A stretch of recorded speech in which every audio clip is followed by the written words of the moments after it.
Where how PadSplit, like as an investor, the people that are tuning in live right now, the first thing I ask as an investor, when you look at this, you're saying I can make you 100% yield for property owners, right?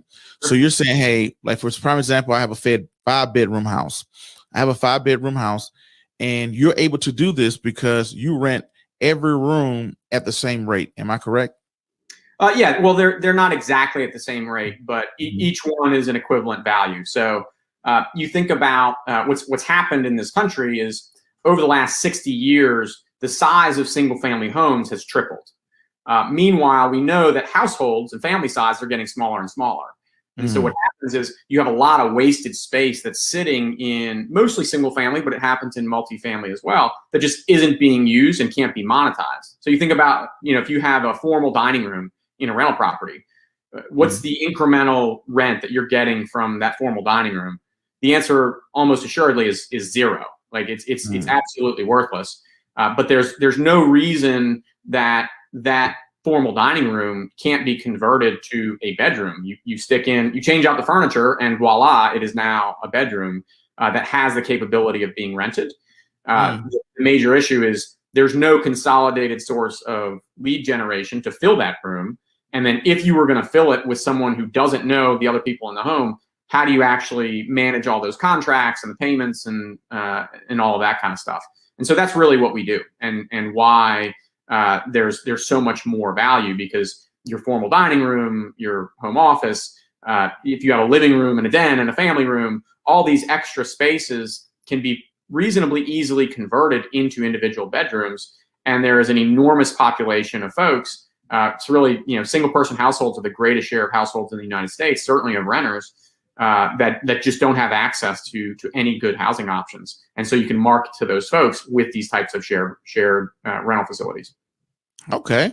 It's a pretty good idea. Now, you have over 1,700 units that you've gotten to in the last 3.5 years. Amazing, by the way. Definitely a round of applause for that. But I got to ask you this question, right? What do you think about places like, hotels? People are not using hotels. Airbnb is becoming popular. Have you seen a lot of hotels for sale that you could potentially put on PadSplit's platform? Yeah, we've looked at it, and I mean, listen, I think we are essentially like a management platform. So if you think of property management as the on-site maintenance side, which we don't really do a lot of, or the resident management side, we can do that in a lot of different formats, whether that is a single family home or we have a number of apartments, hotels, accessory dwelling units. There are any number of different housing types that we can be really effective at providing affordable housing with low barriers to entry in all of these groups.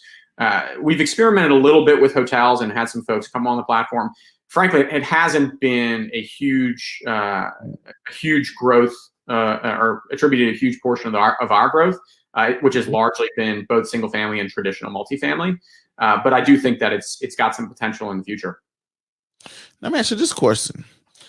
What do you think about the concept of maybe a PadSplit like purchased a hotel, then just PadSplitted the whole entire, place?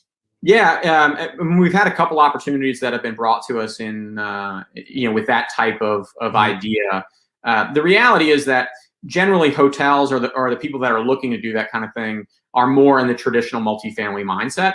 And where we add the most value today is number one, on lead generation. And if it looks and feels exactly like a studio apartment, then they're looking at those traditional marketing channels to fill those rooms. And they're still charging the same deposits, and everything is still pretty traditional. Whereas for us, if it's a shared situation, no one else really does what we do.